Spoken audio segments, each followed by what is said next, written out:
जैसे ही आप जी ने युवावस्था में प्रवेश किया तो आप जी के रिश्ते के लिए दूर दूर से लड़की वाले परिवार आने लगे। आप जी को धार्मिक एवं परमार्थी कार्यों में व्यस्त देखकर पहले पहल माता आसकौर जी ने आप जी से इस बारे में चर्चा करना उचित ही नहीं समझा। लेकिन एक दिन माता जी ने आप जी को अपने पास बुलाकर कहा, बेटा, मेरी एक इच्छा है जिसे तुम पूरी कर दो। जो दिल चाहे मांग लो, मगर मेरी इच्छा जरूर पूरी कर दो। इस पर आप जी ने विनम्रता पूर्वक निवेदन किया, माता जी, मुझे आपने संसार के सभी सुख दिए हैं, आप हुक्म करो। आप जो हुक्म करेंगी मैं उसी तरह करूंगा। पूजनीय माता जी ने एक बार फिर कहा, बेटा, पहले हाँ तो कहो। आपने पूजनीय माताजी के ममतामयी स्नेह का अनुभव कर प्रार्थना की, माताजी, पहले क्या मैंने कभी किसी कार्य के लिए मना किया है? मेरी तो हमेशा से ही हाँ रही है। आप हुक्म करो कि मैं आपकी इच्छा कैसे पूरी करूं। इस पर आप जी को अत्यंत स्नेह प्रदान करते हुए पूजनीय माताजी ने कहा, बेटा, मेरी इच्छा तेरी शादी करने की है, इसलिए मैं तेरी राय लेना जरूरी समझती हूँ। पूजनीय माता जी के स्नेहिल वचनों के उत्तर में आप जी ने कहा, माता जी, आप ही मेरे सब कुछ हो। आपका हुक्म मेरे लिए सब कुछ है, फिर मैं कैसे इनकार कर सकता हूँ। इस प्रकार आप जी का शुभ विवाह 17 वर्ष की आयु में आदरणीय करतार कौर जी के साथ तय हुआ। आदरणीय करतार कौर जी गांव सद्दा सिंह वाला, जिला मानसा, पंजाब निवासी सरदार संता सिंह जी की इकलौती बेटी थी। ये रिश्ता आप जी के पूज्य मामा बाबा वीर सिंह जी ने करवाया था। सरदार संता सिंह जी उच्च घराने से संबंध रखते थे तथा गांव के एक बड़े जमींदार थे। उन्होंने पूजनीय माता आसकौर जी से दहेज के विषय में विनती की।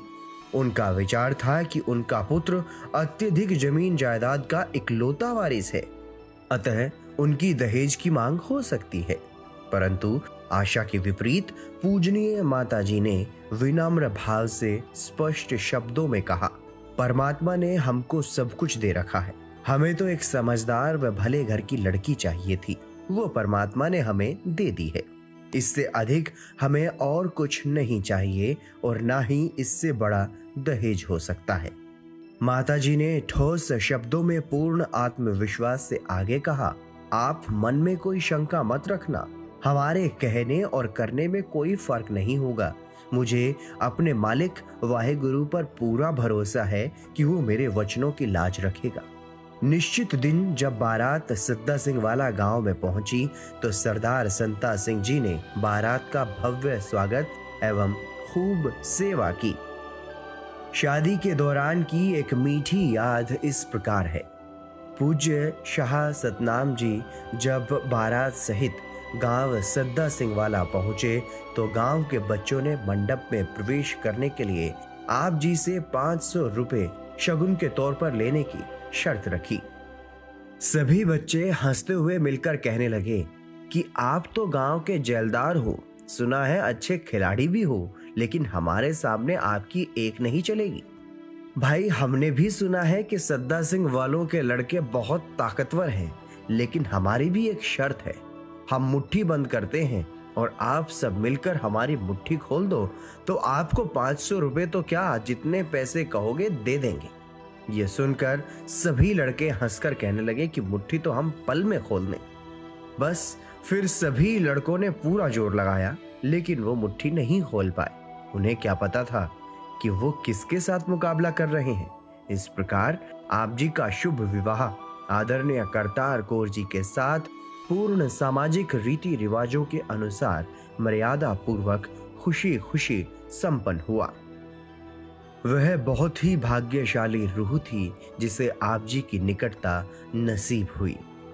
शादी के कई वर्ष बीत जाने के बाद जब संतान सुख प्राप्त न हुआ तो आप जी की पूजनीय माता जी व धर्म पत्नी करतार कौर जी चिंतित रहने लगे। पूज्य करतार कौर जी आप जी को दूसरी शादी करवाने के लिए बाध्य करने लगी। आप जी ने पूज्य करतार कौर जी को तो मना कर दिया, परंतु पूजनीय माताजी को दूसरी शादी के लिए मना नहीं कर पाए। अगस्त 1944 में आप जी की शादी गांव बैणीवाल, जिला मानसा, पंजाब के सरदार अर्जुन सिंह की सुपुत्री पूज्य गुरुदेव कौर जी के साथ तय हुई। विवाह के उपलक्ष्य में लगभग 60 बाराती ऊंटों पर व आप जी रथ पर सवार होकर जब गांव बैणीवाल पहुंचे तो पूरे शाही सम्मान के साथ आप जी का स्वागत हुआ। इस प्रकार आपकी शादी संपन्न हो गई। समय बीतने के साथ साथ आप जी के घर 2 साहिबजादियां व 1 साहिबजादे ने जन्म लिया। उल्लेखनीय है कि उस समय लड़की पैदा होने पर घर में दुख मनाया जाता था, लेकिन आप जी ने लड़के व लड़कियों को हमेशा एक समान ही समझा।